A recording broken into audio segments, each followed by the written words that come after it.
Э, Негизи эле кутмандуу кечиңер менен баарыңар ассалам алейкум.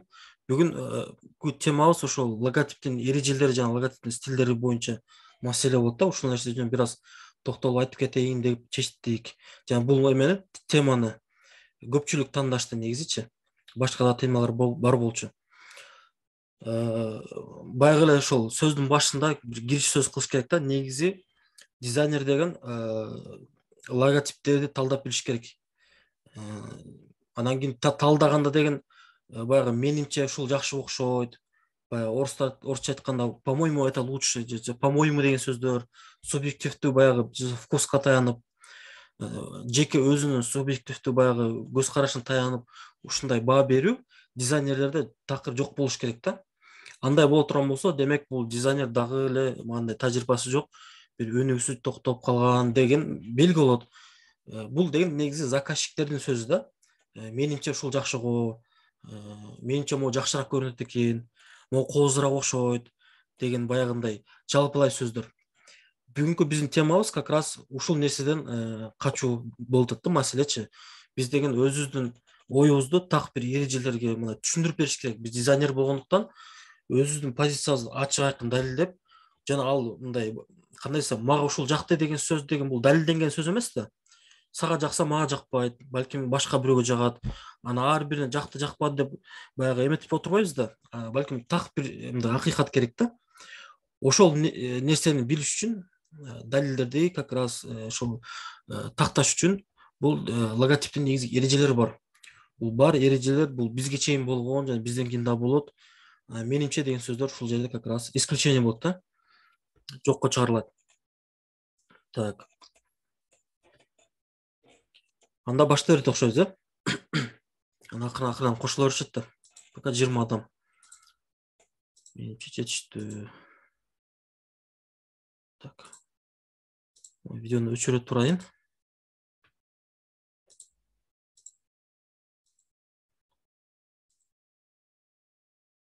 Мындай заставкада жасай койдук.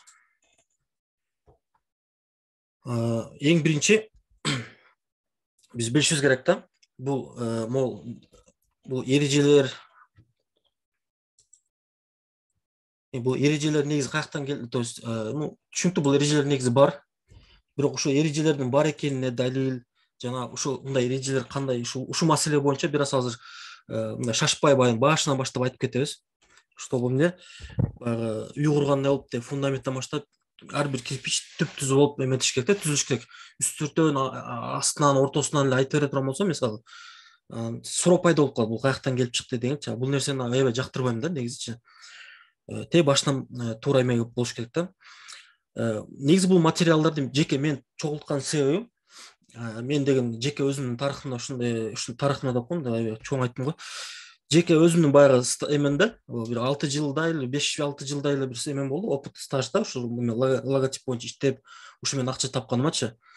Анте башында 2016-2017 жылдары деген ушул лого дизайн боюнча эми алектенип баштаганда кээ бир дизайнерлерди таанып, алар менен кошо эметип, алардан бир опыт, баягы тажрыйба алат экенмин, пайда алат экенмин деп кошо жүрүп, тааныган сыртынан же мына жакындан ар кандай дизайнерлер бар да. Ошолорду байкап жүргөм да. Ошондо байкаганда баягы дизайнер мага аябай чоң жана мондай аябай тажрыйбалуу, күчтүү сезилчү. Анан 1 жыл өттү, 2 жыл өттү, 3 жыл өттү, баягылардан акырын озо баштадым да. Анан кийинчерээк суроомдон пайда болуш баштады. Эмнеге булар? Башында кандай болсо ошондой эле боюнча турушат. Бир 15 жылдык стажы бар, кээкилердин 5 жылдык стажы бар, кээкилердин 10 жылдык стажы бар. А мен болсо мындай 3 жыл эле өттү. Карасам экөөбүздүн жумуштарыбыз бирдей эле даражада да. Меники мисалы жаманыраак болсо аныкы деле жаман, меники жакшы болуп калса аныкы дагы эле жаман деген суроо. Анан эмне үчүн бул нерсе деп. Анан ошол дизайнерлер келип чыгып, бул азыр эмне үчүн бул материалдарды чогулткан бир аз тарыхынан баштайм да. Ушундай бир жыйынтык келди. Дизайнерлер негизи 3кө бөлүнөт. Бул бир гана ушул дизайнда эмес.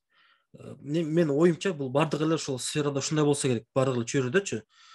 Баягы бир нерсе менен алектенип атканда бүт эле адистер же болбосо ошол нерсе менен алектенген адамдар, кесиптештер ушул 3кө бөлүнөт го дейм да. Биринчиси бул билбегендер, баштапкы эмелер да. Эң жаңы эле баштап жаткан эмелер, дизайнерлер. алар деген баягы көптөгөн ката кылышат, жумуштар деген баягы начар болот. Эми бул түшүнүктүү эле да. Аны мындай жумушунан карап туруп эле бул эме новичок экен го деп билип калабыз да. Анын себеби билбеген себебинен, то есть билбегендер. Алардын деген маселеси оңой эле чечилет да. Билбеген адамга билген адам келип туруп, могул жериң ката болуп калыптыр, могул жериң оңдо алып коюң, могул жериң мондай экен деп түшүндүрүп бергенден эле бул маселе чечилет дагы, оңдоп кете берет. Анан бул деген убакыт менен акырын оңдолот да. А эми экинчилер бар, билгендер бар, бирок билет ошол эле учурда эме да, кандай десем, уялат да өзүнүн жумуштарын башка бирөөлөр көрсөткөндө. Бул мындайча айтканда өздөрүнүн жумушу алсыз экенин билишет. 10 жыл, 20 жыл мисалы стажы бар, дизайнда алектенип жүрөт. Бирок деген өзүнүн портфолиосун жашырат. Өздөрүнүн деген жумуштары алсыз экенин билет дагы, эмнеден коркот десе, элдердин мнениясынан, элдердин оюнан, пикиринен, критикадан коркот. Ушул корккон себебинен баягы зона комфорта деп коет да, өзүнүн комфорттугунан, өзүнүн баягы ыңгайлуу жашоосунан чыккысы келбейт. Себеби дегенде кемчилигин билсе, аны оңдош керек болуп калат. А оңдой албаса, бул деген моралдык аябай оор да негизичи. Баягы өзүнүн кемчилигин билип, дайыма эле өкүнүп жүрө бергенден көрө, лучше бул нерсе билбей эле, өзүм жашырып элем деп, эч кимге билдирбей эле өзүм эле баягы комфортто жашай берейин деген ушундай бир замкнутый круг деген нерсе бар да. Бул да абдан жаман нерсе. Булар баягы өздөрүндө да проблемасы, чечими өздөрүндө. Качан булар нерсе эрки пайда болгондон баштап оңоло баштайт. Эрки жок болсо ушундай 10 жыл, 20 жыл өмүр бою дизайнда жүрүп, мисалы бир деңгээлде отура берет. Башында кандай болсо ошондой. Логотиптери, сайттын дизайны, элементардык визитка жаса да, буклет жаса да, бүт эле эме негизи дизайн боюнча түшүнүгү, тажрыйбасы көп болсо деле мындай жыйынтыгы өспөйт. Анан эң акыркылар бар. Бур каршы болгондор. Ушундай дизайнерлер бар. Бул ошо азыркы айтканда бүт эле адистикте ушундай болсо керек. Ушундай адамдар болуп өздөрү ката кылышат дагы, анан ошол каталыгын ката катары эмес, тескеринче ушул нерсе туура болуш керек деп элдерге керек болсо актанып, бул нерсени туура эмес ойлорун таркатат. Ошол ойлорго каршы как раз мен ошол эмелерди, материалдарды чогулткам да. Себеби дегенде ушундай дизайнерлер болушкан, адамдарды окутат, мисалычы көптөгөн эме баягы эмне деп коет, шагирттери көп, аябайчы элдерге деген таанымал көп элдер алданып, булар деген аябай баягы эмне тажрыйбалуу, опытный дизайнер экен деп ойлошот керек болсочу. А бирок карасаң бир баягы жыйынтыгы эмеси жок, достижение деп коет, бир кандайдыр бир эмелерди алган эмес, эч кандай конкурстан өткөн эмес. Анан алардын баары актануусу бар да өздөрүнүн жаман жумуштарына. Негизинен деген дизайнда деген акыйкат жок, негизи эле дүйнөдө акыйкат жок дегендей эле, туура эмести деген эч кандай бир эреже жок. Дизайнердин жумушу жакшы же жакшы болбогонун бир гана заказчик чечет. Эгер жагып төлөсө ошол деген жакшы жумуш деген сөз болду деп эле ушу менен теманы жаап коет. Бул негизинен туура эмес да. Албетте заказчиктер баягы түрү бар да, түшүнгөндөр бар, түшүнбөгөндөр бар, билгендер бар, билбегендер бар. Анан жаман дизайнды эле алып кете беришет негизичи. Бирок эгерде чындап өзүңөр менен чынчыл болуп, өз деңгээлиңерди өстүрөм десеңер, андай өзүңөрдү алдап актагандан алыс болуш керек. Жана ошол как раз паразитесинде турамыз болот. Мындай заразный деп коет да, жугуштуу ооруду булчу. Бир мындай кыйынчылык келип калганда, ошону баягы жеңип өтүштүн ордуна актанып, анан жаңы бир жалган эрежелерди ойлоп таап, анан ошо менен деген 15 жыл ордунан жылбаган дизайнерлер бар да. Вот ошолорго каршы, ошолорго аябай деген эметип, баягы эмне деп коет, ачууланып, өкүнүп, анан аларда башка бирөөлөр ушундай кылып эметип аткан себебинен ушул материалдарды тандагам мен. Эми логотиптин негизи эрежелери жана стилдери жөнүндө айтаардан мурун мен негизи логикага бир аз эметем да, басып келем да. Бул деген сөз могу поисковиктерде баардыгыңар эле билсеңер керек, ушундай бир баягы IQ-га тест бар. Баардыгыңар эле билсеңер керек. Тест на IQ деген, ошол жерде ушундай бир көптөгөн баягы задачалардын бири ушундай да. Могул көрүп турасың да, 6 фигуранын ичинен акыркысы могул жерде кайсынысы болуш керек дейт да, буну билиш керек, жана астында варианттар болот да, тандаш керек. Негизи баягы логикалык жыйынтыктын негизинде бул азыркы биздин темабызга кийинки темадан кандай байланышы бар экенин түшүнөсүңөр аябайчы. Могул жерде деген туура жоопту табыш үчүн астында деген A, B, C, D, E, F деген 6 эме турат, вариантчы. Кайсынысы туура келерин билиш үчүн биз баардык эле ошол эме тест өтүп аткандар буга чейинки могу бар данные деп коет да, баягы математикада геометрияда задачаны өтүп атканда уже существующий данныйлар деп коет да, ушулар нерселерге көңүл буруп бул жердин логикасы кандай алгоритм менен бул нерсе курулганын биринчи байкаш керек. И мына азыр биз байкап келе турган болсок, могу биринчи рядты эгер байкай турган болсок, бул жерде ушундай бир эме да, алгоритм бар. Үстүнкү ряд болот, анан кийин четки ряд, анан үстүнкү, кайра үстүнкү. Бул айтканда мындай раз, два, три деп мындай бир кыймыл менен ушундай кыймыл болгон да. Жана ушул эме кыймыл, мол кыймыл кудум эле ушул жакта деле бар. Айырмасы бир гана мол эме үстүнкү рядтан экинчи рядка түшкөн да. То есть эмнеси кайра мол жерге түшкөн да, бирок ошол эле кыймыл. Бир горизонтал, бир вертикал, кайра эмне болуш керек? Кайра бир горизонтал болуш керек. Бирок айырмасы могу үстүнкү рядтан ортоңку рядка түшкөн деген сөз. Эми ушул жерден тандап келгенде кайсынысы туура келет? F туура Алтынай тапты. То есть бул нерсе эгерде ким бул IQ тесттен өткөн болсо көпчүлүк эле бул нерсени таап да. Азыр бул жерде туура жооп бул F дегени, себеби дегенде каяктан билдик? Буга чейинки нерселерден карап туруп бир логикасын түшүндүк да. Анан ошол логикадан келип чыгып, анан могул жерде кайсы болуш керегин түшүндүк. Бул баягы элементардык түзүлүштүн бир логикасы, алгоритмин түшүнгөндө. Эми силерге мынакей бир эме суроо. FedEx деген мынакей логотип бар. Ошо FedEx'тин логотиптин эмне үчүн могу эки тамга D менен E бири-бирине жабышып турат могул жердечи? Эмне үчүн жабышып турат? Ортосуна баягы эме койгон эмес. Орун калтырган эмес да, мында пустойчу. Жабыштырып салган жанаша. Суроо силерге. Ооба.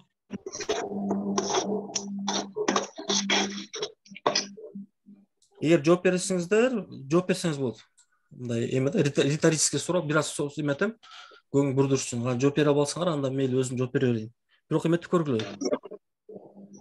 Аракет кылып көргүлө. Балким арабызда кыйындар чыгат дегендей. Негизи ушул суроого жооп берген болсоң, да, уготом. Баары бир стилде болуш үчүн эмеспи? Анткени бул жакта тамгалардын баары бири-бирине жабыштырат го. Ошол эмне үчүн баары бир стилде? Бул жерде деген лого табыш керек да. Анан кийин могул жерде деген өткөндө айтып атсаңыз эле, могул жерде X-ка теңдеп койгон деп, ушундай башкача кылып жазаш үчүн логону табыш үчүн ошол деген X-ка теңдеп, анан кийин ушундай эки тамганы жабыштырып койгондо айтып атсаңыз эле, өткөндө сиз деген өзүңүз. Ооба. Биринчиден бул могу өзү толугу менен өзү логотип болуп эсептелинет. Бирок ошол логотиптин ичинде бир сырдуу бир эмеси бар да, образ бар. Бул деген ошол стрелка. Ошол стрелканы көрсөтүш үчүн негизи туура эле жооп болду. Ооба. Туп-туура. То есть буга чейин мен айтканымды унутуп калган турбаймынбы? Өткөн сабакта бул нерсени айткансыз да, өзүңүз айтпадыңыз беле? Ооба, ошону айтпай турушум керек болчу экен да, кызыктуураак болмок. Мейли. Негизи мындай да. Негизи тамга мо X менен E менен X негизи момундай болот. Баарды көрүп турасыңар да, ылдыйда. Могу X деген тамга бир аз өйдөрөөк болот негизи. Баягы жөнөкөй шрифттердин эмеси ала турган болсок. E деген, но X бир аз өйдөрөөк болот. Бирок баягы дизайнер деген могул жерде деген эмени көрүп калган да, стрелканычы. Аны ошол көргөндө деген подчеркнуть этиш керек. Мындай айтканда акцент ошол көңүл бурдуш керек. Аны бир аз мындай ачыкташ керек да. Аны кантип ачыктайбыз десе, могул жерде турган X'ти бир аз ылдый түшүргөн биринчиденчи. Түшүргөндө деген X көрүнө баштады. Бирок мындай болуп калган да. Мисалы, момундай болуп калды. Эми буну бияка жакындатыш керек. Себеби дегенде момундай бири-бирине тийгенде гана X көрүнөт да. Анан экинчи кыймыл бул жака жабыштырды. Анан ушул нерсени жабыштыргандан кийин могул тийип калды бири-бирине. Эмне себептен тийди? Могу стрелканы көрсөтүш үчүн тийип калды. Түшүнүктүү болду да. Бул деген мына стрелканы пайда кылган да ошол жерден. Пайда кылгандын жыйынтыгынан могу эки тамга бири-бирине тийип калды. Айла жок да. Эми бул жерде деген могу эме лого дизайнда доминант деген, доминанты же болбосо ключевой доминант деген ушундай бир термин бар. Ключевой доминант деп мен ушундай ойлоп турсам, негизи доминант деген сөз бар экен негизичи. Кантип бул нерсени баягы аныктаймын деп жүрүп ойлонуп ключевой доминант деп койсом экен десем, негизи доминант деген сөз бар экен. Логотипте мисалы бул жерде доминант могу эме да, получается, могу стрелка. Ушул стрелка баардык эң бизге важный нерсе да, бул жакта важный эмес. Могу F, E, кандай түрдө болорун важный эмес. Эң биринчи стрелка. Ушул стрелканын себебинен и менен x бирикти. Ошонун себебинен эми бул жак тип калгандан кийин, эми баягы логикалык кернинг деген эреже бар, анан өзүнчө бир ортолорунда дагы негизи адилетсиз болуп калат да. Эгерде могул жерде тип туруп калганда тийбей калса, жана бул нерсе деген баягы үзүлүп калган, баягы бир жалпы стиль жоголот дагы. Азыр ким жооп берди? Стиль боюнча дагы ошол стиль жоголгон себебинен мол ушул жер доминант катары баардык жерге баягы өзүнүн эрежесин диктовать этет. X менен E менен X бири-бирине жанашып тийип турган себебинен D менен тиет, E менен D тиет, ошондой эле F менен E тиет. Түшүнүктүү болду да. Ушул тест менен дизайнердин канчалык опытный эмес экенин, тажрыйбалуу тажрыйбамасы ушу менен билсе болот да. Негизинен өтө деле прям мындай оор логотип эмес, бирок на самом деле ичинде аябай чоң эмеси бар да. То есть эмне себептен могул эки тамга тийип турат, эмне үчүн могул жер тийип турат, тийбесин кеңирээк болуп көрүнбөйбү деп суроо берсеңерчи, мисалы, көп түшүндүрүп бере албайт да. Вот. Түшүнүктүү болду да, бул жер тийгенден кийин эми баягы логикалык эмеден келип чыккан баардык жер тийип туруш керек. Эгерде бул жер тийбесе, анда башка жак тийбеш керек деген сөз. Ал эми бул жер тийгизбесек, анда баягы стрелка жакшы көрүнбөй калат. Бул жерде ушундай бир логика келген. То есть бул эреже мынакей азыркы эмеден келип жатат да. Түшүнүктүү болду да, мынакей могул эреже. Биринчи биз могул жакты түшүнгөндөн кийин, bundan gelip çıkıp durup mol ячейканы biz bilip aldık da kayсы figura bizge жетишпейт экен. Кудай ошондой эле бул жерде мол жер түшүнгөндөн кийин бул жакка эмне үчүн ушундай болгонун билип калабыз. Мол кийинки тамгаларда ушул эрежеге баш ийерим. Мындайча айтканда, логотиптердин ичинде эрежелер бар экенин бул бир далили деген сөз. Мынакей доминанты. Бул логотипти азыр мен түшүндүрүп кеттим. Ал эми бул кийинки логотип болсо, Stop Apple деген. Мисалы, могул жерде мынакей бармактын немеси да, момундай болуп бир баягы 4 чарчы болуп ичине кирип турат да. Анан ушул кирип турган жери как раз алманын баягы могул жерде чуңкур жери болот эмеспи? Мисалы, жөн эле муну алманы жөнөкөй тартсак деле, могул жерде негизи чуңкур жери болот. Ошол жери могул эме бармактын немесине туш келип калган да. Момундай болупчу. Ушул себептен эгерде могул жер 4 мындай учтукуй боло турган болсо, мындай плавный жумшак эмес, анда башка жерлер дагы, то есть манжаларда мондай тоголок эмес, башка жерлер дагы эмне болуш керек? Резкий баягындай кесилиш болуш керек да, жумшак эмес, мондай тоголок эмес, мондай эмес да. Түшүнүктүү болду да. Эмнеге десем, эң жакшы баягындай находка деп коет да. Стрелка бири-бирине туш келип калгандай эле, алма менен эме бармактын эмеси туш келип калган. Ошондой эле башка жерде бүт стилди ушул жерден алып чыккан да. Доминанты деп коет ушуну. Бул мисал түшүнүктүү эле болду. Ошондой эле. Так, мен могу звукту өчүрүп турайын да. Бир аз эме болуп атат. Шум болуп атат да. Кийинки да ушундай бир эреже бар. Промежуточный мусор деген. Муну орус кыргызча которо албадым. Эгер ким которсо, кийин айтып койсоңор болот кийинки колдонгончу. Промежуточный мусор деген сөз, бул деген жалпы бир стиль болуш керек. Кайра эле ошо баягы эле логикада, буга чейинки өткөн логикада. Жалпы бир стиль болуш керек. Бардыгы бир стилде болуш керек. Анан колдон келишинче даже могу тамгалар деле бул эме чоң массага жакыныраак болуш керек да, ичке эмес. Ал эми могул жерде кичинекей бир эме болуп турбайбы, баягы көлөкөдөй болупчу. Чынын айтканда бул жерде кашыктын эмесин ички баягы впадина деп коет, ички чуңкурчагын жакшыраак билдирет. Могу кичинекей стрелканы көрүп атасыңарбы, майдача бир эме деталды. Ушул нерсени тескеринче жакшы көрсөтөт, бирок ошого карабастан так ортозар абал. Ортозар абал мусор деген кандай колдонсо болот экен. Аралыктагы ызычы деп. Ошо бундагы ойлонобуз, жазып бергиле. Жакшысын тандайбыз. Бул деген сөз ушул жалпы стилди бузат да. Ушуга окшош нерселер, майда нерселер же нар эмес, мындай ачык айкын тамга окшоп, же могул чыпалактар окшоп чоң конкретно көрүнүктүү эмес, ачык айкын. Же такыр жок болуп кетпейт да. Же нар эмес, же бер эмес болгондо ошондо промежуточный мусор деп коет. Могу окшош нерселер негизи логотиптен алынат деген сөз. Себеби логотиптер изначально булар деген баягы пиктограммның кээинки стилдери пиктограммный стилден келип чыгат. Пиктограмманы деген билесиңерби? Пиктограмма деген бул баягы минималистик түрдө жасалган белгилер. Мисалы көчөдө кетип атканда ПДДнын эмеси бар го, жол эрежелеринин белгилери. Аякта адам, мисалы адамдын сүрөтү бар. Эгер байкасаңар, адамды мисалы жөн эле тоголок кылып туруп эле, ана монтип эле басып кетип атканды көрсөтүп коет да, мисалычы.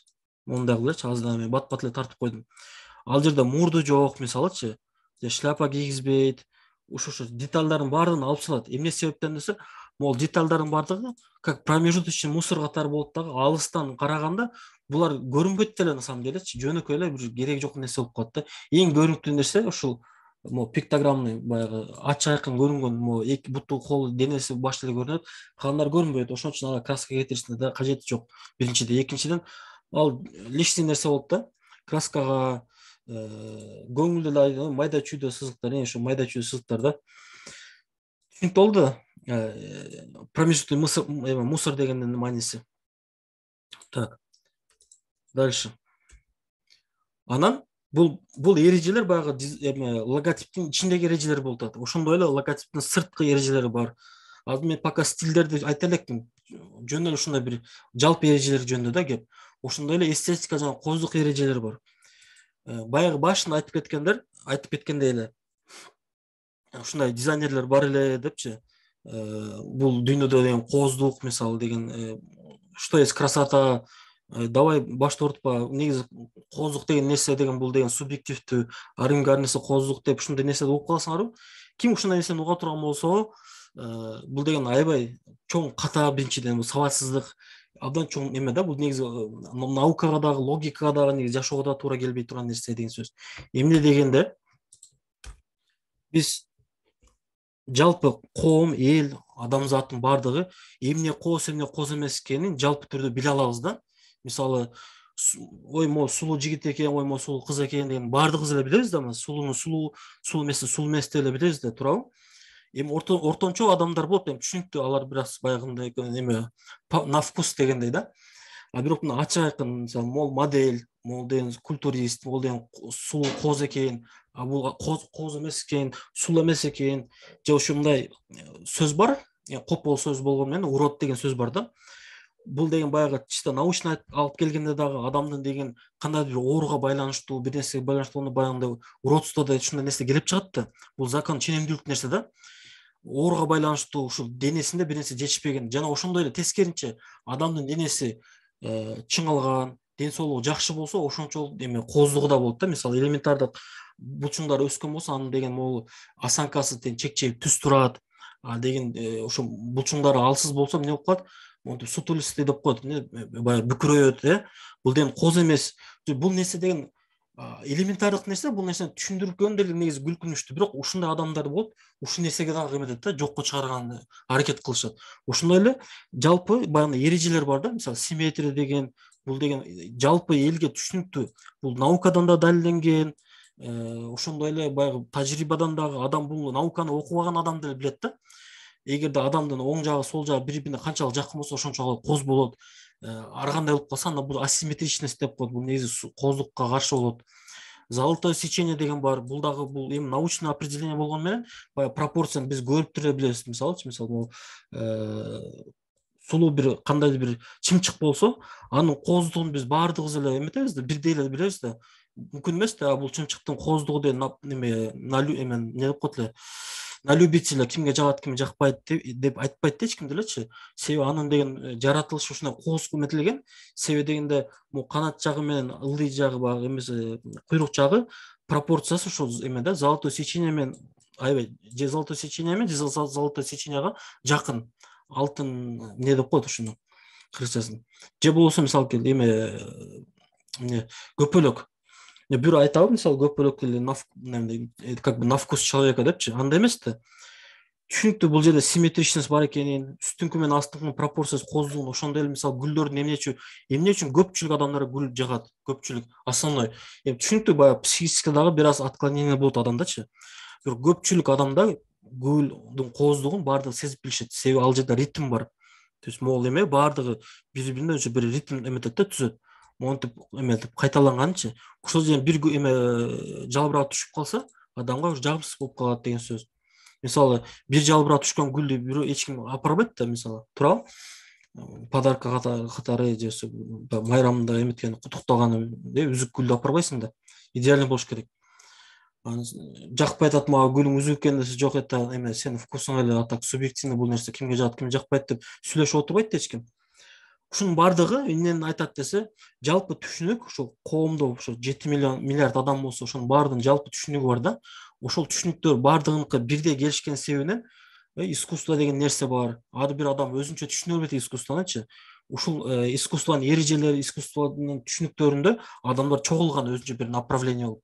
Модада, фэшн индустрияда өзүнүн бир эрежелери бар. Ошондуктан эмне азыр модада, эмне модада эмес, эмне жакшы эмес, бул нерсе эмне колхозный болот деген баягында керек болсо кыздар билишет, туурабы? Аябай эле бул эме провинциальный көрүнүп калат экен деп. Себеби деген жалпы кандайдыр бир эмелер бар, түшүнүктөр бар. Архитектура мисалы жөн эле эптеп эле башты бир таш менен жаап алып, жамгыр тийбесе эле болду эмес. Ушул таштардан бир кооз нерсе жасап койсо болот экен, 4 чарчы кылып, мисалычы үстүнө деген тети крышасын кооздоп дегендей. Ошол келип чыгып анан кийин архитектурный баягы эмелер, эрежелер келип чыккан. Ал нерселердин кооздугун элдер түшүнөт. Бул нерсе эреже бар болгондо ошо эрежелерди айланасында, ушу бир бар болгон нерсенин айланасында адамдар чогулушкан. Өзүнчө бир адистерчи. Ошондой эле поэзияда эрежелер барбы, жокпу? Бар. Эгерде поэзияда баягы рифма деп коет, ошо рифма бул баягы ритмден эле келип чыккан да. Негизи адамдын жүрөгүнө ритм жагымдуу болот да, ошон үчүн ритм музыкада болобу, поэзияда болобу, эгерде ушул үзүлбөгөн бир ритм болсо, адамга жагат да. Элементар баягы штакетниктер деле мындай кичинекейиңерде, эркектер көбүнчө арабызда балдар көп билсе керек. Штакетниктер чок менен уруп кетип атканда кандай соң звукко, баардыгын эле урушунду менен уруп кетип атат, ортосунда бир эме жок болсо эле уже баягы эме бузулат да. Ритмчи жагымсыз болот. Тырррт этип өтүп кеткен аябай сонун го, баарына жагат. Ушунун баардыгы эмне десе, ушул сфералардын негизи кандайдыр бир эрежелер бар экенин далили. Ошондой эле адамдын тандоосу дагы ушул эреже бар экенин далили. Адам калганын тандай бербейт да, бардык нерседе коозун тандайт. Алмадан да коозун тандайт, гүлдөн да коозун тандайт. Керек болсо бири-бирин көргөндө дагы мындай сулуураак болсо, жагымдуу болуп, ошол сүйүп калат дегендей маселе. То есть бул жок нерсе эмес да, жөн эле ой жок бунун баардыгы субъективдүү эле кечке эмете бербейт да, адам отрицать эте бербейт да. Ошондой эле логотиптердин арасында дагы эки түр эреже болот. Аламдык эрежелер ошол жалпы эстетика, кооздуктун эрежеси. Ошол мындай ритм, мисалы, ритм аябай адамга жагымдуу. Мисалы, тоголок мол эме, круг деп коет эмеспи? 4 чарчы абдан эң идеалдуу бир формалардын бири болуп эсептелинет да. Ошондой эле могу логотиптин ортого баягы симметричный бөлүнгөнү, оң жак менен сол жактын бирдей окшоштугу мисалы да. Эгер бул эреже жок болгондо азыр муну ар кандай кылып жасап көрмөк да, могу жер момундай чыгып калмак, бияк момундай чыгып калмак. Анан кийин бир нерсе болсо бул деген субъективдүү деп, бул сага жакпаса башка жагат деп. Антпейт да, элдердин баардыгы бир кандай бир эрежени кармаган аракет кылат. Мисалы, могу логотипте ортосунда симметричность бар. Түшүнүктүү болду да. Жалпы аламдык эрежелер баягы, анан ички дагы эрежелер болот да. Ички эреже деген сөз ошо ар бир стилдин өзүнүн ичиндеги эрежелери болот.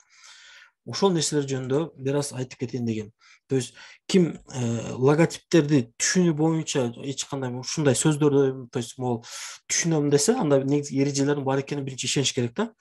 Эрежелер жок десе, анда логотип деле эч кандай бир эрежеге баш ийбейт деген сөз. Мисалы, элементардык гравировка деген стиль бар. Лого дизайндачы. Гравировка деген сөз бул ошол реалдуулукка сала турган музыка, мисалычы. Момундай адамды көрсөң, мисалы, баары чочуп кетсе керек. То есть бир жери кара, бир жери ак болупчу. Бирок биз антип кабыл кылбайбыз, то есть бул реалдуулукка салыштырбайбыз. Тескеринче бул нерсени кандай бир стилистика экенин мындай туура түшүнүп, аң сезесиз баягындай башын ортпай эле мындай как есть эле кабыл кылабыз да. Себеби дегенде бул убагында баягы чеканка деген нерсе бар, билесиңер да. Темир, күмүш, алтындардын үстүнөн баягы темир менен монтип чукуп чыкканда, өзүнчө инструмент менен, же жыгачтын үстүнө гравировка кылып. Ошондо анан кийин баягы чукулган жерлери кара болуп, бир аз ылдый эме болуп калат да, глубина создаваться этип калат, терең болуп, чуңкурупчак болуп. Ал эми баягы үйдө жерлери болсо, баягындай бир аз могу агыш болупчу. Анан ушундай өзүнчө бир стилистика келип чыккан. Ошондон жыйынтыгынан элдер буну как стиль катары туура эле түшүнөт. Ошол эле мисалы могу Арстанды көрсөңөр болот. Мисалы бул Сергей Бабенко деген бир аябай таланттуу бир дизайнер бар да. Жашы бир 50ден ашкан киши болсо керек. Мисалы могул логотип мисалы баардыгыбыз аябай кооз, аябай сонун экен деп түшүнөбүз, туурабы?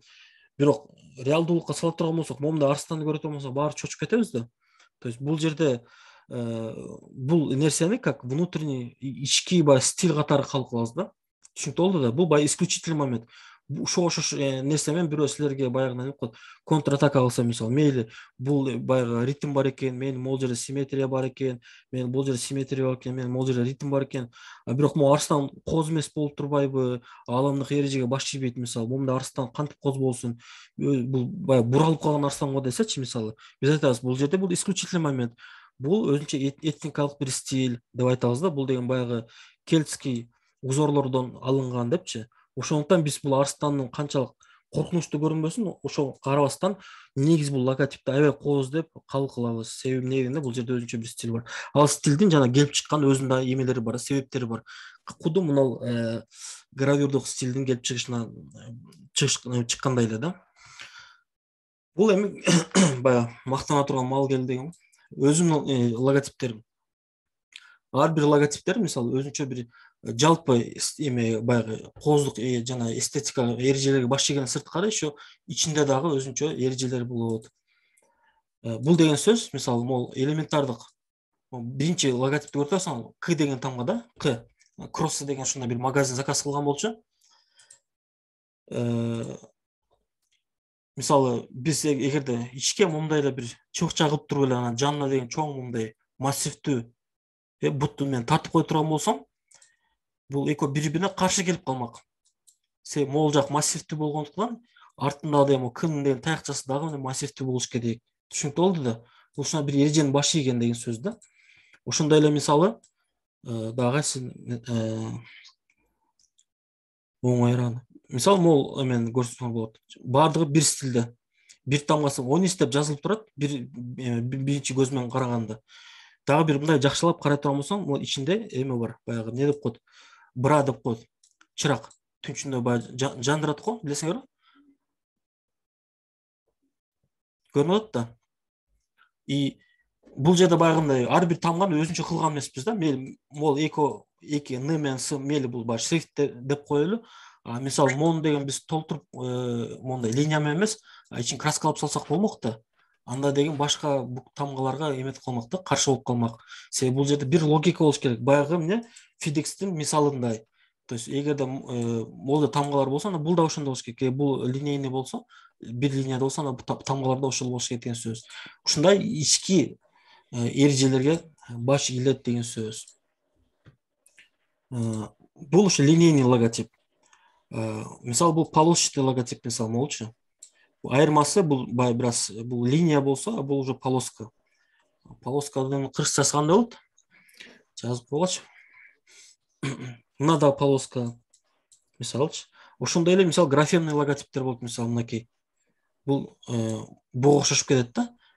Эки окшош. Себеби дегенде тамга менен тамганын графемасы менен плюс еще бир кандайдыр бир образдын эмеси да кирет да ичинечи. Мисалы бул бир куш чыбыкчада үстүндө отургандай да. Мынакей. Double mining деген стиль болот өзүнчөчү. Эки эмени бириктирген стиль, эки образды. Мисалы бул бургер, бургер кантип белгилейсиз? Могу ичинде момундай эме менен сыр менен да. Анан кийин плюс өзү дагы эме бургер, бомбургер деген. Ушинтип негизи бунун баардыгы эмне келет десе, исключение субъективности, то есть дизайнда дагы жалпы дизайнда дизайн негизинин аныктамасы бул коммуникациянын баягы себеби да, средство коммуникации. То есть биз деген бир бизнести целевой аудитория менен байланыштырабыз. Бул баягындай өзүнчө бир тил сыяктуу болот, программирование сыяктуу болот да. Ошол жөн эле сөз менен эмес, жөн эле, как бы сказать, маалыматты башка дагы бир жолдор менен аларга беришибиз керек да. Ушул товарды, ушул услуганы алгыла депчи. Ошол себептен бул жерде албетте бир эреже болуш керек. Анан жөн эле мага жакты деген сөз бул жакта өтпөйт деген сөз. Ошондой эле лого дизайнда дагы. Бунун баарын айткан себебим баягы ким эгер лого дизайнда өнүгөм десе, өнүккүсү келсе, анан бирөө келип туруп мисалы логотип жаман болуп калыптыр, могул жерин оңдоп кой десе капа болуп, анан кийин тултуюп дегендечи. отурбагыла деген сөзүм. Ошондой дизайнерлер бар Кыргызстанда көбүнчө. Бизде Кыргызстан ушундай да.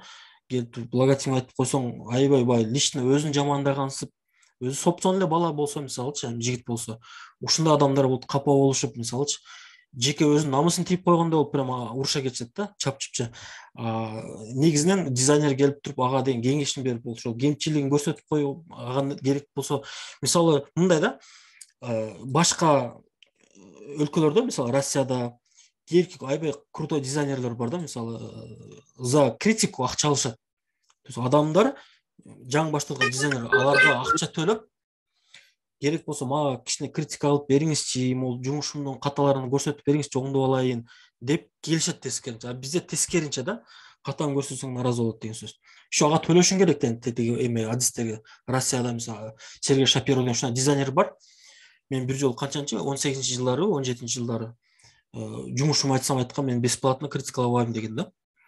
Бесплатно критика деген сөз демек бул деген сага бекер билим берип жатат деген сөз да. Ошол үчүн капа болбош керек. Эгер өнүгүп өсөм десең, негизи эле бул бир гана дизайнер жашоодо да ошондой. Бирөө келип сенин катаңды көрсөтсө, анан кечке эле негативчилер, андай мынчылар дей бербей, катаң болсо ошондо рахмат деп оңдоп ал. Бир ступенькага эметесиң да, чоңоесуң деген сөз. Баягы өзүнүн жанын көп ойлогондор анан ошол өзүнө ойлонуп эле өмүрү өспөй калат. Өзүн эметип элечи, аябай эле. Ушундай болбош керек деген сөз. Анан кийин логотиптин дизайн эмелери, стилдери. Ушундай стилдер бар, пятнообразный стиль деп коет. Бул негизи советский стилдин баягы логотиптерин мен көбүнчө өтөм да, өзүм эмес, себеби деген негизи бул советский стиль эмес, швейцарский стиль деле мурун деле бар болчу да, советский доорго чейин, же ошо параллельно швейцарский логотип менен советский стиль бирдей эле болгон, бири-биринен көрүшкөн да. Бирок именно совет доорун көрсөткөн себебим баягындай мүмкүнчүлүк азыркыдай компьютер жок болгон, баардыгы кол менен тарткан, жана ошого карабастан ушундай логотиптер жасачу да. Мунун баардыгы советтин доорунда жасалган логотиптер. Таң каласыңар да. Мисалы мынакей силерге бир байкатып көрсөтө эле коеюнчу. Баарын көрүп атасыңар. Инстаграмда мындай бир аккаунт бар. Совет логос деген. Бул жерге советтин доорунда ошо топтолгон логотиптердин бир эмеси, түрү да. Ушул жер жазылып турат, мынакей 1960-жылы кайсы СССР экен. Бул жерде биздин Жалал-Абадтын логотип жүргөн, азыр силер көрсөтөйүнчү. Ошол жерден баштайын, өзүбүздөн. Анан могул стилистиканы байкай турган болсоңор, мисалы могул лошадка да, жылкын тартылган, эме да, абдан сонун грация деп коет. Кол тартылган бүт бай характерин билдирипчи. Ал эми биздин Жалал-Абадтын логотиби азыр ылдый жакта бар. Көрүп мен таң калганмын. Ушул совет доорунда ушундай логотиптер жасачы, азыр мындай логотип жасагандар жок да. Кем? Эмне себептен? Себеби деген адамдар совет доорунда колго тарткан да, анан черно-белый менен тартышкан, ЧБ мынакей. Жалал-Абад дейт. 83-жыл экен, Кыргыз СССР. Карасаң муну стилистиканы ким түшүнсө түшүнөт да, бул стилистика абдан сонун тартылган на самом деле. Бүт баардыгы ички линиялары бар, бирдей, мисалы могул линия, могул жердеги линия, могул линиялардын баардыгы бир семиздикте тартылган, эметилген да, алынган. Өзүнчө бир геометрический фигуралар менен бул абдан сонун логотип чынындачы. Негизи ушул логотиптердин стилистиканы өтүп атканда, анан кийин бул нерсени кадимкиде сезип каласыңар, кандай оор экенин, ушундай нерсени тартканы. Жөн эле адам тартып коюш бул оңой, а эми стилизовать этиш, бир өзүнчө бир логотиптин эрежесине, бул абдан оор да. Бул 83-жылы тартылган экен. Эмне себептен десе, илгери карандаш менен, кол менен тартышкан. Баягы эме эмне болот, циркуль менен, кол мененчи. Ошол себептен логотип абдан сонун болгон. Азыркы доордо биз эмне кылтабыз десе, эптеп-септеп бир нерсени жасап, ошону до конца сонун кылып жасаштын ордуна ар кандай градиент менен, жылтырактар менен кооздогон аракет кылат да. Ошол менен аны ошо мокаптардын үстүнө тыштапчы өздөрүнүн деген каркасын, логотиптин чыныгы баягы структурасын оңдоштун ордуна эмне кылат десе, ар нерсе менен жапкан аракет кылат. Баягы содагер жабат го өзүнүн эмесин, товарынчы, ошентип мокап менен эптеп алдаган аракет кылат. А илгери андай мүмкүнчүлүк жок болчу алдаганы. Көрүнүп турат эле да, ошо кара, мындай ак кара менен. Ошон үчүн баарын мен өзүм курсунда айтам да, логотипти ак кара менен тарткыла, колго жасагыла депчи. Ошондон анан чыныгы силердин эмнени жасатканыңар көрүнөт деп. Шуңкар модельдеп бул бир жолу мен тест кылгам да. Азыр көрсөтөчү. Көптөгөн логотиптерди жасап, монтипчи. Жасап деп коем. Көптөгөн логотиптерди алып туруп, азыркы эмеден, Instagramдан, анан кийин арасынан ушул стилде мен да жасап койгом. Бирок кимдики экенин жазган эмесмин. Могулар жок болчу да. Анан кийин айттым да, кайсы логотип меники, кайсылар советтин доорунда десем, көбү табылбай коюшкан. Себеби дегенде ушул стилистиканы жакшы түшүнө турган болсоңор, ошол прям кудум мурун кандай кылса ошондой несени үйрөнө аласыңар да. Бул карасаңар азыркы заманбап логотиптерден эметпейт да, кем калбайт, керек болсо даже ашат. Азыркы маалда bunday логотиптер американский лого дизайнерлер Джордж Бахуа сыяктуу да ким Дреплинг беле ушундай да бир дизайнер бар америкалык, аябай сонун. Ошолор эле кылат ушундай дечи азыр. Мынакей. Анан мынакей Джордж Бахуанда бир кийинки стиль, буну негатив спейс деп коет. Азыркы буга чейинки логотиптен айырмасы, бул деген сөз бир кандай бир форма болот, залитый, то есть ичинде бир цвет менен, мисалы кара. Анан ал жерден бир нерсени монтип негатив менен кесип алат. Мисалы могул жерде мотоциклдин денесин кесип алынган.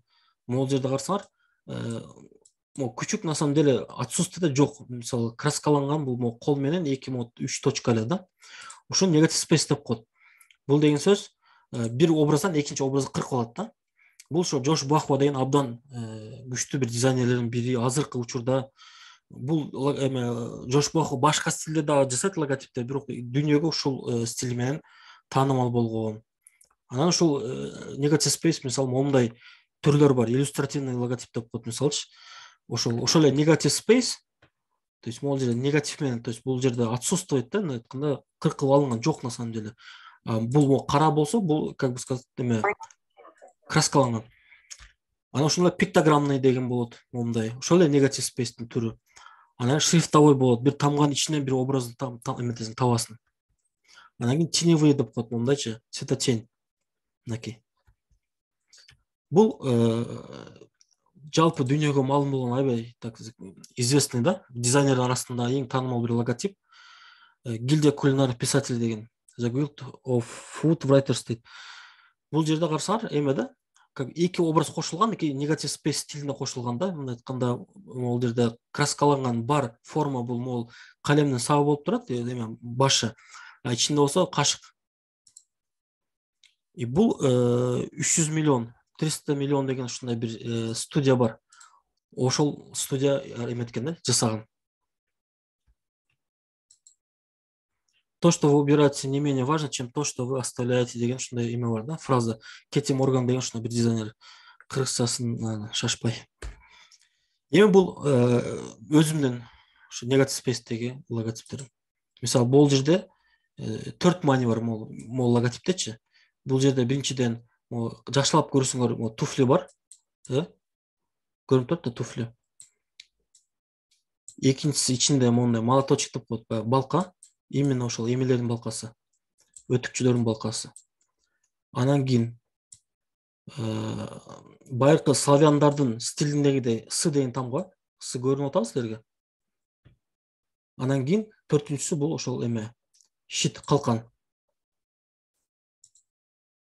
Бул жерде калгандары да түшүнүктүү эле, по-моему, баарыңарга. Анда ушундай бир стиль бар, double meaning деген. Мына айтканда эки маани бириктирүү.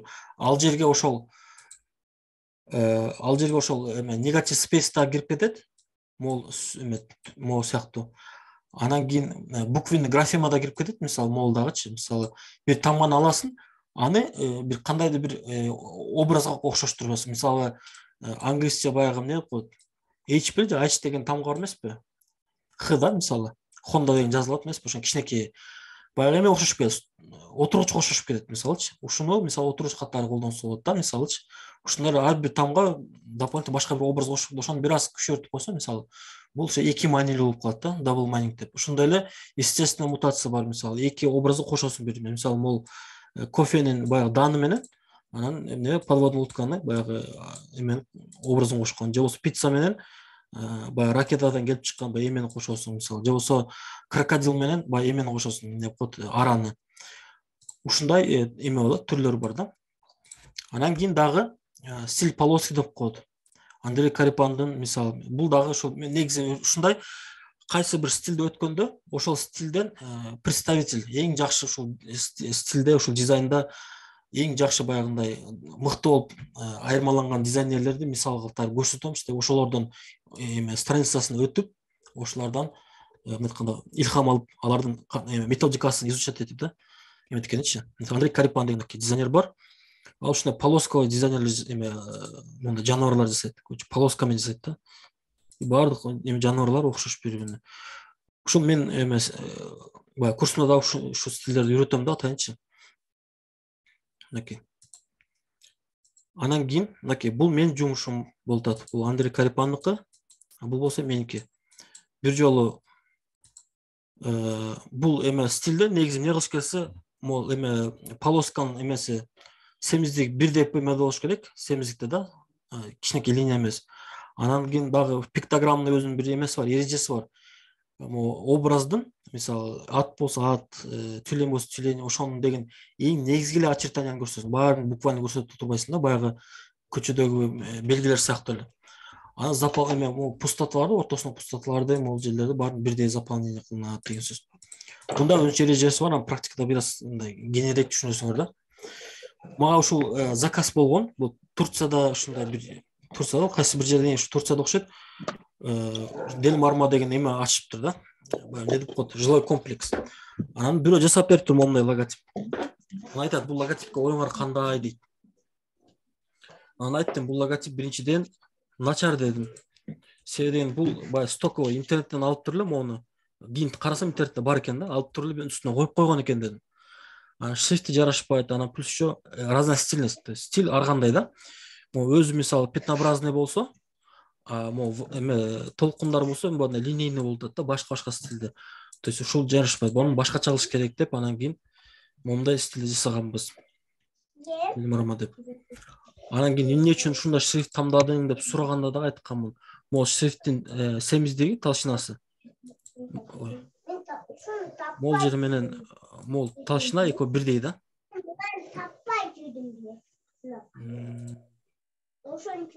Деталында көп секреттер бар негизинен. Анан бул толщина, бул негизи канча жасалат, өзүнүн эрежелери бар мисалычы. Анан ушундай эле логотиптен дагы бир стиль бар, светотень деп коет. Светотень деген сөз ошол көйлөкө менен анан жарыктыктын оюнунан келип чыгат да. Мисалы, могул жерде бир жарыктыктын источниги болсо, мондай направление болсо, ошондо баягы чуңкур болгон жерлер деген кара болот дагы, өйдө болуп чыгып турган выпуклый жерлер ак болот. Өзүнүн эрежеси. Ушул нерсени эч качан инверсия кылбаш керек. Мондай страшный нерсе болуп калат. Бул маселеде ушу билбей бузуп алгандагы мисалдар бар эле. Аны ушу курста көрсөтөм, бул жакта аз айтсам авторлор мисал кылбомчу, кап болуп калат. Гравюрный стиль бар. Гравюрный стилде ошол азыркы светотеньдин эрежесин түшүнгөндөн кийин гана, анан кийин ошол эле көйлөкө менен жарык баягы объемду билдириш үчүн анан штриховка менен иштейт, мондай штрихтер менен, мондай линиялар менен иштейт да. Ал линиялар деген бир жеринен семиз болуп, монтип, бир жагынан барып аягында ичке болуп кетет, анан кийин монтип, анан үзүлүп жок болот. Бундайлар көбүнчө ретро стилде, баягы кандайдыр бир традицияны билдириш үчүн хендмейд, ручной бир нерселер, мисалы, квас, же болбосо так, мыякта өчүрүп турайынчы, кап болуп кетмесиңер. Бир аз мешать этет. Түшүнүктүү болду да, ошо стилдер, азыркы өтүп аткан стилдердин баардыгы өзүнчө бир направленияларга ылайык да. Мисалы, баарды бири-бирине туура келе бербейт. Мисалы, могул логотип эч качан эмеге туура келбейт, технологияга туура келбейт. Мисалы, силерге көрсөтүп эле берейин. Эволюция.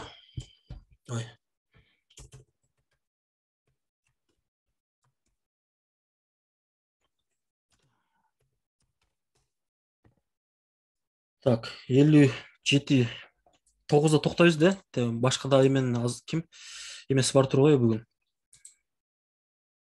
Мынакей. Илгери Apple'дын логотипи мондай болгон. Баарыңар билесиңер да.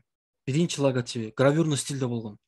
Бул гравюрный стиль негизинен неге жарашат десе, ошол байкы бир традицияга жарашат. Мисалы эскиче ушундай бир ачуу шоколад жасасаңар, мисалычы экологичностьти билдирет, же болбосо кандай бир табият менен, же болбосо бир кандай бир традицияга байланыштуу болсо, мисалы көбүнчөсү винодо ушундай бир эмелерге алкоголдук нерселерди да колдонушат да, эски традиция менен колдонот. Бирок технологияга эч кандай байланышы жок болуп калган. Ошол себептен ошол биринчи логотипин анан кийин мындай эме стилге өзгөрткөн да, минималисттик стилге, что бир аз логотиби технологичный болуш үчүн. Түшүнүктүү болду да. Ошондой эле ар бир логотиптин өзүнүн эмеси болот. Эмне деп коет? Өзүнүн направлениясы болот да. Кайсы жерге келдик? И анан кийин ошондой эле линейный логотипы деген бар. Бул жерде ключевой моменттерди кантип тартыш керек, үйрөнүш керек. Аны графема деп коет. Тамгалардын кантип тартылышы, анын баардыгы бир стилде болорун. Ошондон келип текстовый логотипи болот, мисалы каллиграфический логотиптер, леттеринг, шрифтовой логотиптер. Булардын дагы өзүнчө бир айырмалары бар. Мында бир аз кыскача айтып кетейин. Мисалы каллиграфия бул прям кол менен тартылган болсо, мисалычы, леттеринг болсо, бул кол менен жазылган болсо каллиграфия, леттеринг тартылат. Мисалы А деген тамганы үстүн монтип эметип алып, четтеринчи, анан бияка монтип түшүрүп, анан бул жагы мондай кылып, анан ичи монтип боёйт да. Түшүнүктүү болду да. Бул сен тартып атасың, жазган жоксуң. Ал эми сразу эле монтип кете турган болсоң, анда сен деген жазып атасың деген сөз да. То есть айырмасы ушунда. А эми могул шрифтовойдо болсо, бул уже даяр шрифтти же болбосо ошол шрифтке окшош мындай строгий эмелерди, полоскалардан алып логотип жасайт деген сөз. Бул жерде өзүнүн эрежелери бар. Буларды дагы сразу түшүндүрүш негизинен бир айда дагы келиптирип түшүнбөйт да. Себебин бир аз оорураак. Бирок үстүртөн эметкенге аракет кылса болот, эметип үйрөнүпчү. Анан абстрактный логотипи болот. Ар бир нерсенин ушулардын өзүнчө бир түшүнүктүү болуп атат. Ар бир нерсенин өзүнүн байгындай направление болот. Мисалы, абстрактныйлар корпоративный стилге, технология, кандайдыр бир серьезный бир компанияларга туура келет. Ал эми деген буга чейинки баягы леттеринг стили болсо, мисалы, бир аз молодежный, более эме строгий эмес, жөнөкөй бир направленияга, жумшак эмелики да, позиционирование, брендингде бир аз ушундай түшүнүк бар. Не строго позиционирование деп коет да, мисалы, бир аз оюн зоок ушундай стилдеги болсо, мисалычы, түшүнүктүү болду. А бул жерде мол стиль болсо эми бай поздравительный, а бул жерде уже эме строгий да. Айырмасын монтип жакшылап байкасаңар эле түшүнүп каласыңар да, бул буга туура келет, бул тиге туура келет депчи. Мына мондай эмелер, логотиптер. Бул жерде примитивный формалар менен геометрический логотиптин баардыгы көбүнчөсү монохром бир цветте жасаганга аракет кылышат. Мынакей. Баардыгы бул современность, бул азыркы тенденция, бул современная классика да. Плюстары то, что бул эме да. Легко попасть, то есть бул ушундай эме плюсу, бул абдан эме да, премиально көрүнөт биринчиден. Адаптация, логотипке, сайтка адаптация, ушундай логотиптер эме да, геометрический абстракциялар абдан ыңгайлуу. Сайтка, визиткага, любой нерсе колдонушчу. Анан жаттап алуу дагы аябай оңой. Ошол себептен да эме илгери Apple'дын эме эволюциясы ушул себептен болгон. Ал эми бунун проблемалары бар да. Сен аябай кыйналып туруп бир нерсе ойлоп таба турган болсоң, башка бирөө да ушуну жасап коюшу мүмкүн. Себеби деген форма негизи жеңил да. То есть айланып келип бир миңден бири кайрылып кокустан эметип калышы мүмкүн. Вероятность бар. Куду ушундай жасап алышы мүмкүн бар. Атайлап кылбаса дагы. Атайлап кылса деле мисалы оңой. Анан кийин сложно придумать уникальный, то есть уникалдуу бир образ ойлоп табыш кыйын да. Мисалы 3 бурчтукту алдың, бир нерсе кылдың. Математика, геометрия, негизи логика да, ушундай. Анан бул нерсени уурдап алуу да оңой да. Мисалы текстин өчүрүп туруп элечи, мен аны өчүрүп туруп эле анын эме өзүнүн текстин жазып коет. Себеби деген бул мисалы башка бир нерсе, мисалы А деген логотип болсо, мисалычы, могул жерде как раз W болуп турбайбы? Мынакей W окшош экен. Ушул W окшош бир сөзгө бириктирип койсо болот да, апарель эмес. Ошол сыяктуу мисалы мо Z, ал эми мону болсо любой сөзгө туура келе берет деген сөз да. Бир аз уурдаган оңойраак, бирок ушинтип уурдагандар да бар да, адамдарчы. Туура эмес да негизи уурдаган. Атайын мээнет кылып эметкен болсо, мынакей, то есть логотиптин адаптациясы. Жөн эле логотиптин өзүнө эле койсоң кандай кооз көрүнөт да. Кээинки логотиптер оор өзүнө эле коюп койсоң жетиштүү болбойт. Фирменный элементтер да керек болот, мисалычы. Фирменный паттерн тиги булар. Мынакей. Кээде мындай логотиптерди жөн эле чоңойтуп туруп эле баягы инверсия кылып туруп, баягы линиясын эле колдонсо деле сонун чыгат да. Ушул сыяктуулупчу. Анан мультяшный логотиптер бар. Эгер байкасаңар. Бул логотиптерде дагы баягы ушундай эмелер бар да. Монда аппликационный стилде, то есть эч кандай бир көлөкөсү жок, түптүз эле эме да, баягы формалар. Анан бираз көлөкө объем менен тартылган монда обводкалар менен бул мультяшный. Анан эски мультяшный стилде болот, мисалы. Эски баягы английский китептерде, орусча баягы жомокторду карасаңар ушундай атайын небрежный, атайын баягы жаш баланын колуна окшош ушундай стилде жазат. Анан момундай негатив менен тартылган эмелер бар, линейный түрдө, ушунун баардыгы мультяшный стилге кирет да. Ошо маскот деп дагы болот. Ушундай стилдин эмесин дагы. То есть негизинен ага логотип жасаш үчүн кайсы программалар сунуштайсыз дегенизде. Негизинен логотиптердин ичинде көптөгөн эрежелер бар. Анан лого дизайнда үйрөнүп жатам дегенде не деп айтса, ошол ичиндеги эрежелерди үйрөнүп жатам деген сөз да. Жөн эле программаны изучать этиш, как раз эме сурооңузга жооп, Бегимай Модуева дейт. Баягы иллюстраторду же Corel Draw'ду же кайсы программа болсо, аны үйрөнүү деген сөз бул логотипти үйрөнүү деген сөз эмес да. Ал жөн редакторду, аны үйрөнгөн менен сиз жөн эле бир операционист эле болосуз. Могу кнопканы басыш керек, тиги кнопканы басыш керек деген сөз.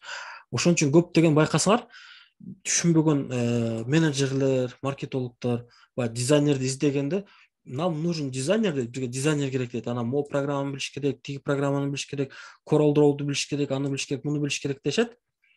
Анан дизайндын илими боюнча эрежелер жөнүндө эч нерсени айтпайт. Ошону байкадыңар беле?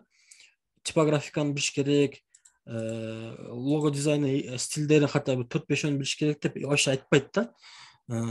Колористика деп коет, өзүнүн эрежеси бар, UX деген бар, аны эч ким айтпайт да. Эмне кылыш керек десе, мону билиш керек, анан 1 жыл же 3 жыл стаж болуш керек дейт. Бул чынын айтканда эч нерсени билбей эле келе бергиле деген сөз эле болуп атат да. Анан кийин кайсы дизайнер эме не деп коет, Adobe Illustrator же Corel Draw же кайсы бир программаны билбей жөн эле келсин. Paint менен эч ким келбейт да. Ошон үчүн негизи программаны эгер таанышыңар болсо же өзүңөр муну жазып турган болсо, ошого көңүл буруп өтүп койсоңор болот. Программаны жазбай деле койсо болот да. Мисалы, дизайнер деген уже бир программаны билиш керек. А эми кайсы программа? Аны айырмасы жок да. Corel Draw же Illustrator негизи программалар экиге бөлүнөт. Растровый, анан кийин векторный. Векторный бул баягы сен тарткан нерсеңди вектор кылыш керек, сен масштабировать этесиң, редактировать эткенде, чтобы баягы качествосы жолуп кетпеш үчүн. Мисалы, сүрөтүңөр деген чоңойткондо байкайсыңар, ичинде клеткалар көрүнүп калат, демелчи качествосы бузулуп. Себеби растровый. Ал ошо фотошопто оңдойт да. Ал эми деген берки логотиптер, векторный логотиптер, аны хоть футбол эме менен, аянтча менен чоңойтсоңор деле аны эчтеке болбойт да. Ошондуктан кайсы программа экен такыр айырмасы жок. Figma болобу, Corel Draw болобу, Adobe Illustrator болобу. Главный силердин результатыңар жасаган сүрөтүңөрдү, ошол эме образыңарды, иконкаңарды, эгерде сайт болсо, же логотипиңерди, же болсо иллюстрацияңарды аягында силер вектордон чыгара турган болсоңор, ал кайсы программа чыккан экен силерден эч ким өтпөйт. Претензия ала албайт да. Сен могу программа менен иштешиң керек эле деп айта албайт. Түшүнүктүү болду. Эгер айтса, демек алардын деңгээли такыр төмөн деген сөз, алар менен иштешпей коюш керек. Башыңар чыгат да. Ошондуктан баягы дизайнер издегенде, дизайнер эмнени талап этесиңер? Мисалы, сайт болсо, силер айтпайсыңар да, дизайнер обязательно Figma'ны билиш керек деп эч качан айтпайсыңар да. Же болсо тигин билиш керек. Эмне кылыш керек? Дизайнер болгондо сайттын эмнелер талаптары бар ичинде. Силер билсеңер керек. Мен мисалы UX-тен эмем жок да. UX-тин өзүнүн бир логикасы бар да. Мисалычы, менюну кантип кылыш керек, кандайча иконкаларды кантип кылыш керек, элементар кнопканын, шрифттердин айырма типографика түшүнүгү болуш керек, мисалычы. Бул ушул илим намного важнее да, баалуураак, чем бизге ушундай дизайнерге Corel Draw билиш керек деген нерсе. Түшүнүктүү болду да. Кыскача бүгүн ушул. Эгерде бир сурооңор болсо, айтсаңыздар болот. Болбосо менден кийин дагы эме бүгүн беле адашпасам, же адашып атамбы? Бул жактан окудум эле. Ала бүгүн саат 9-да. Ошо 9 болуп калыптыр, анда мен эме кылайын, бошотуп берейин дегендей аудиторияны. Бөгө жалыш үчүн рахмат. Мелжарана, баарыңарга рахмат, Так. Анда чыгарайлы.